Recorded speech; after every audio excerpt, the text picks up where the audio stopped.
জি বল পাপ্পা জি জি পাপ্পা। ফাঁক হয়ে হাওড়া ব্রিজ হয়ে যায়।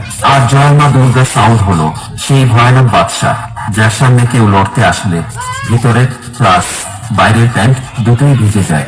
তাই বলছি বন্ধুরা, জয় মা দুর্গা সাউন্ডের সামনে থেকে দূরে থাকুন আর অন্যজনদেরও দূরে রাখুন। আর বেশি ভাট না বকে চলুন এবার শুরু করি।